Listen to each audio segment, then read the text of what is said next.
our good buddy in his usual Friday spot back here on the Rich Eisen Show. Good to see you, Tom. How are you? Doing great, Rich. What's up to my boys in the studio there? Tommy P. Oh, boy. What up, though? Oh, boy. Hey, Tom.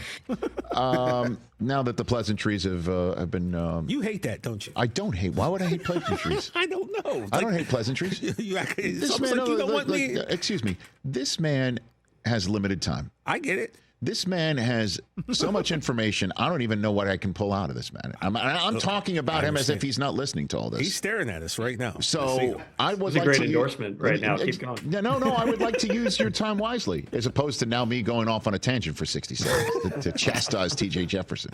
I'll text you during the interview, Tom. Don't worry. Hey, Tom, is Jayden Daniels hurt? Is he hurt? What are you hearing? I mean, when you suffer the type of rib injury that he has, it's something that can linger. That's definitely part of it. He's wearing something under his uniform to try to mitigate some of that. I know that he made a comment, I think, to the broadcast team about you might see me grimace when I'm throwing the football. Anytime that the quarterback's motion is being impacted by pain, that's going to certainly, affect the way that your entire offense operates. Looking at that game last night, I don't know how much you attribute to Jayden Daniels not feeling right. He certainly, has gotten hit quite a bit. He was used to getting hit at LSU. He's not taken the totally egregious ones, but those add up. It's a longer season in the NFL. You're getting hit by even bigger, stronger, faster men than you were in college. I think that, when you take a step back and look at Washington and people are going to go, what's going on with the Commanders and, why aren't they winning? I think that you got a little bit of, a small sample size and regression to the mean here. I don't think that, I know that if you ask people around the league, they don't look at the Washington roster as like, boy, this is one of the most talented teams in the NFL. That they won some close games. They won a game on a Hail Mary. The quarterback was covering up a lot in the early stages of the season. Beyond Terry McLaurin, they got some work to do in terms of filling out the skill spots. Certainly defensively, there's still some pieces that, Adam Peters and company over time are going to be wanting to fill in here. They punched above their weight in the early portion of the season. I don't want to say that they're coming back to earth, but this is, probably what they are, which is a good, competitive, well-coached team that is going to be disciplined. They didn't execute on some things, including that 4th and 2 last night. Now here they are on a little bit of a losing skid. And so before we move on to the rest of Week 11, every single time Saquon's going to do something this year, you're going to hear about what happened with the Giants and the fact that he's now an Eagle and doing it for the Eagles. I mean, the fans were chanting, "Thank you, Giants," during his interview on the Thursday night post-game show on Prime Video. So before we move on, hit the Wayback Machine here. Why were the Giants unable to sign him long-term when they then franchise tagged him and signed Daniel Jones long-term? And that's also, germane to discuss, because this week began with Brian Daboll, fresh back from Munich, not committing to Daniel Jones as the quarterback to finish the season.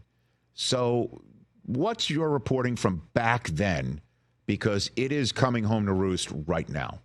Tom. So, go back to March of 2023. Yep. And the Giants' plan at that time was they thought that they could get a deal done with Saquon Barkley and then be able to use the franchise tag on Daniel Jones. Rewind even further than that, the 2022 seasons, they're one of the best stories in football, and they won a ton of close games. And Brian Daboll's out there smoking a cigar and signing autographs for the Giants. He's the coach of the year. At that time, it looked like everything's kind of fallen into place. That was, even though Daniel Jones wasn't lighting it up in the passing game that season, you go back, I remember covering a game in Jacksonville where he ran for 50 yards, and I don't think he threw for a whole lot more than that, but it was effective. They played to the strengths of the football team. They won some games. They saw the upside on Daniel Jones. They knew they wanted to keep him, and it was a franchise priority to keep Saquon Barkley. Well, when they got right down to it, and they had a sizable offer out to Saquon Barkley, he surprised everybody there by turning it down. And this is in the day or two, I believe, before the franchise tag deadline. At that point, they needed to figure out, okay, do we, pivot on this thing? Or do we risk Saquon going out into free agency and not coming back? They decided to pivot. get a deal done with Daniel Jones. Obviously, Daniel Jones agents at that time knew that they had the leverage because they could only tag one of these guys. And so Daniel Jones gets, I want to say it was a 4-year, $160 million deal, something like that, and comes back and, is locked in as the Giants quarterback on effectively, really a 2-year guarantee. That then allowed them to tag Saquon. They made another run at it in July of 2023. But at that time, the Giants had the leverage on Saquon. Back in March, that was his best leverage point. And really, you rewind even further during the bye week, Rich, in 2022, they tried to get a deal done with Saquon. So 3 different times the Giants tried to do a contract with Saquon Barkley, but the offer in July of 2023, after a point at which he had changed agents at that point, after turning down the bigger deal, they didn't offer him as much because they had all the leverage, and instead of negotiating versus him hitting the market, they were negotiating off of the franchise tag number, which of course is not particularly high for running backs. By the time we got to this past March, and a lot's been made of Hard Knocks and the way that, why didn't they really make an offer to Saquon. They had tried 3 separate times. They had heard, obviously, as you saw Joe Shane say, what the numbers were going to be on Saquon. He ends up going to Philadelphia. At that point, they decided to turn the page, focus on, upgrading the offensive line, signing a couple of guards. They did, to their credit, get a guy in Tyrone Tracy who looks like a really good running back. Is he Saquon Barkley? No. There's not many guys who are Saquon. This was going to look this way if Saquon went to Philadelphia and played like peak Saquon Barkley. And remember, Rich, there were a lot of times he didn't do that in New York. There were injuries. He missed a lot of time there. They obviously had just a variety of different challenges offensively. But when Saquon was rolling, he was rolling. There was always that risk. And I don't put as much stock as other people do in the Hard Knocks thing. And that on Hard Knocks, they're just explaining, hey, here's the thought process, to the fans, to the media. Like, this is what we're thinking. This is how we're looking at it. There's no numbers that support paying a running back at this age. Look at the time that he's missed. There obviously were other people in the room saying, well, is there another Saquon, in free agency? And the question was somebody going to pay him? In the end, it's the Eagles who pay him. He goes there to a division rival. We'll see. Again, is he still healthy and rolling into January? If he is, then yeah, I mean, this is always going to reflect as a mistake by the New York Giants. But they knew the risk at that time. They thought that they were playing the percentages. Daniel Jones not playing up to that contract for 2 years running. Yes, it's a product of what happened with the conversations and the negotiations with Saquon. But in the end, if Daniel Jones plays better, we're not having these same conversations. No doubt. He's statistically been one of the worst quarterbacks in the league, and they're probably going to have to pivot and go elsewhere in 2025. No doubt. And again, with 6 games of 100 yards or more already in Philadelphia, which is the exact number of such games Saquon had in his final 4 seasons combined with the Giants, I mean, this is going to just stick out like a sore thumb. So before, again, we move on quickly, the numbers that Saquon signed with Philadelphia, were they dwarfed by the original deal that he shocked the Giants by turning down? Did he take less money from Philadelphia? Like, that's the answer that Giants fans don't have. I would have to go back and look through notes of exactly what those offers were, but I want to say in both cases it was in a very similar neighborhood. It was like in the $13 to $14 million range. There's different ways that you can slice it too in terms of, I don't remember off the top of my head what the guarantee structure was and whatnot, but I would fairly say this, Rich. There was not substantially more money that he got from the Eagles than the Giants were willing to offer, particularly when you also take into account that he played a year on the franchise tag, got some incentives added, didn't hit any of them because they were tied to team performance here. In the big picture, Saquon did not make more money by going to Philadelphia. But of course, when he's running like this and literally creating Nike ads on the field, he is making himself some money with the way that he's playing right now. Tom Pelissero here on the Rich Eisen Show. All right, we spoke to you Monday after Shane Waldron was surprisingly fired. You were kind enough to zoom into the show there. Now, days later, what are you hearing about what Thomas Brown has been able to affect, or what Bears fans can expect differently? Anything coming out of Hallis Hall you can throw our direction, Tom? Well, the first thing I would say is I don't think that you're going to see, wholesale schematic changes or a vast departure from what they're doing. A big part of the bet on Thomas Brown, who, as we discussed on Monday, he's a very sharp guy. He's respected by the likes of Sean McVay. He's very competitive. He is high energy. He is not afraid to coach guys hard when they need to be coached hard. They're betting as much on the personality change and just sort of a different, fresh approach and getting the weight of the booze and the lack of production off their back and hoping that that has a positive impact starting at home on Sunday against the Packers. I would certainly think that based on Thomas Brown's history, he's a former running back. He is a running backs coach. I would think job one would be remind people that DeAndre Swift is on the team. Make sure that you're getting opportunities here, in the running game, getting him the ball in space.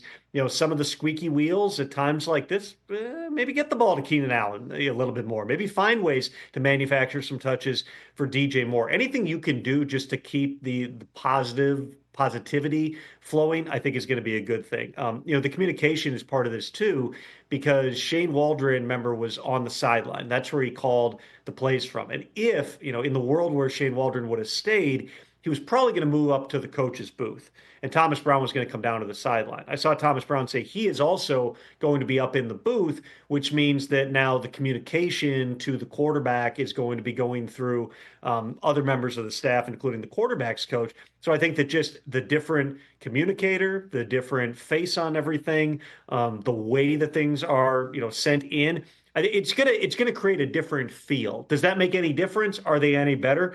We'll see when we get on the field. I do know that, at least in terms of the skill spots, they've got more talent than the numbers would suggest to this point. And to the extent, of seeing the comments from guys like Keenan Allen saying, well, Shane was too nice a guy and he let some stuff slide like that. Shane Waldron he's a nice guy. He's a very sharp dude, but he is a little bit, if not introverted, he's going to be more introspective and intellectual about things. Thomas Brown is going to be energy all the time. It is going to feel different on the field. I would think that practices probably felt different for them through the course of the week. They got their hands full this week against a Packers team that not only can score, but Jeff Hafley has that defense rolling pretty good right now too. Tom Pelissero here on the Rich Eisen Show. Let's whip through so many of these marquee games in Week 11 for some bold-faced names that may or may not be back. How close is Isiah Pacheco for the Chiefs? He's not going to go against Buffalo, which may have Amari Cooper. Tom? Sounds like Amari Cooper's got a pretty decent shot to play this week. They ruled out Dalton Kincaid, which is a big deal because if Josh Allen has a true safety outage or safety outlet in Buffalo, that's the guy. Amari Cooper, though, trending in the right direction, is going to be limited today. He's dealing with a wrist; those are tricky. We'll see if it's something that he feels like he can play through this week. Flip side of that, remind me, who was the other one you said, Rich? I said Isiah Pacheco for Pacheco, the Chiefs. Right. Not going to be able to go this week. The thinking was always that sometime right around Thanksgiving, Pacheco was going to have a shot to get back. So you're talking about another week or two down the line here. That would be huge because, for not the biggest dude in the world, like he is the tone setter for that team. He plays a really physical style. He punishes people. He's also, feels like he's gotten faster through the course of time, so that can definitely make an impact for Kansas City. The other news I reported yesterday, I don't think we can overlook. Harrison Butker, their kicker, today was officially placed on injured reserve. He has been one of the most consistent kickers. He's like the fourth most accurate kicker in NFL history. A guy that they've counted on over and over in the clutch. You're going to Buffalo this week where, at least it's not in December or January, but you're going to a place where you can get wind, you can get elements, and they're going to be trotting out a guy there in Spencer Schrader, who 24 hours ago was the member of the Jets and all of a sudden is on the 9-0 Chiefs getting ready to go up, into a road game. Looks like it could be an AFC Championship preview. Yeah, he's the Mecole Hardman of 2024. Okay, what about, let's see where else I can go right here. San Francisco and Seattle. Is Kittle dinged up? Any concerns there? And DK Metcalf is returning for Seattle right there? Yeah, George Kittle's got like a hamstring tightness thing going. Okay. You know, I think I feel like we talk about George Kittle every Friday. What I always say is he's usually on the injury report and he usually goes. Right. Hamstrings are tricky. If you're still feeling it, you're going to want to be cautious and not put him on the field. I have not gotten any indication that he won't be able to go, but we'll see, you know, in terms of his participation on the report today. In terms of DK Metcalf, yeah, they do expect that he's going to be able to go this week. He was a full participant in practice. They really thought, you know, he had a chance to get back before the bye. It's a grade 1 MCL. It was a, 1 to 2 week injury. He ended up missing 2 games, then had the bye. He should be good to go. And I'm interested to see what this Seattle offense looks like now coming out of the bye, because from establishing the run perspective, they struggled at times. Kenneth Walker really hasn't had those, the consistency in the big games that we've seen from him in the past. And the other thing that happened while DK Metcalf was out is Jackson Smith and Jigba became a very high volume target in the passing game for them. So they've got to clean some things up in terms of, the offensive line, the protection, and also being able to run the football. But now all of a sudden, with DK coming back alongside JSN and then obviously Tyler Lockett there, they got a pretty good receiver group. If they can keep Geno Smith upright, they've got to be optimistic that with Smith and Jigba's emergence here, that they can be more dangerous in the passing game down the stretch. What's the scoop with T. Higgins for Sunday Night Football here in L.A.? Zach Taylor says he is expected to play for the first time since he suffered that quad strain, which was around 3 weeks ago. It was the Friday before the Eagles game. I know that people have, there's been speculation. I see all the things on social media saying, it's his contract. He doesn't want to play. No, from what I've been told, this is killing T. Higgins to not be out there because he knows the knocks on him have been, the soft tissue stuff and the time that he's missed. It was a legit quad injury. It happened while they were warming up for practice 2 days before the game against the Eagles. I give the Bengals coaching staff credit because that's 3 different times this year now, Rich. They've lost one of the key guys in their game plan within the 48 hours before kickoff. It was the first week, it was T. Higgins, suffered an injury in practice, a hamstring, I believe it was at that time. Then it was again last month, T. Higgins on a Friday pulling a quad. And then the following week, Jermaine Burton, who was going to fill in because Higgins was out, has an issue where he misses a meeting and they end up deactivating him. I mean, look, those are hard things for coaches. I know that Dan Pitcher, the new OC there, does a lot in terms of putting together the plan for Zach Taylor. They've had to adjust a lot here. Finally, we might be getting closer to seeing a Bengals team that, at least on the offensive side of the ball, is, obviously they lost Zach Moss too, but something resembling full strength. You got time for one more? Yeah. Great. Screw it. I'm going to do it. Aaron Rodgers says he might play in 2025. What are the trappings there? With a new coach, he's going to come in. Yeah. Money, all of that stuff. What does that mean, Tom? Well, here's what I would say, Rich, is we went from Aaron Rodgers at the end of his time in Green Bay, kind of on a year-to-year basis, musing about how much longer he wanted to do it. At one point, a couple seasons before he left Green Bay, essentially, letting the Packers know, like, I don't want to be here. I want to go someplace else, or else I'll just retire. They end up paying him. He wins another MVP. Then things go sideways again. They trade him to the Jets. Then through the process of tearing the Achilles. And of course, when they traded for him, the way they structured the contract, by Rodgers' own words, he was thinking of it as a 2-year proposition. He effectively lost 2023. Then the more he talked, and of course, Rodgers talks a lot publicly, he started talking about 2 years or maybe 3 more years and things like that. So for him, with reporters the other day, when he was asked, has it changed your mind? Do you intend to play? And he said, I think so, yes. That, to me, was a big walk it back moment for Aaron Rodgers. That's probably, it's probably partly a reflection of how Aaron Rodgers is feeling at a time where, you watched that play the other day after the incompletion, Devontae Adams in the end zone, 4th and goal. Rodgers is scrambling around and gets absolutely blasted and is face down on a bad team, 3-7. And I watched that play and I'm just like, he has to be thinking, what am I doing? Why am I out here? But it's also a function of, you don't know what's going to happen with the Jets. First of all, you don't know necessarily who is going to be running that organization atop the coaching search because Donald Trump just won. Woody Johnson was his ambassador to the UK in his first term.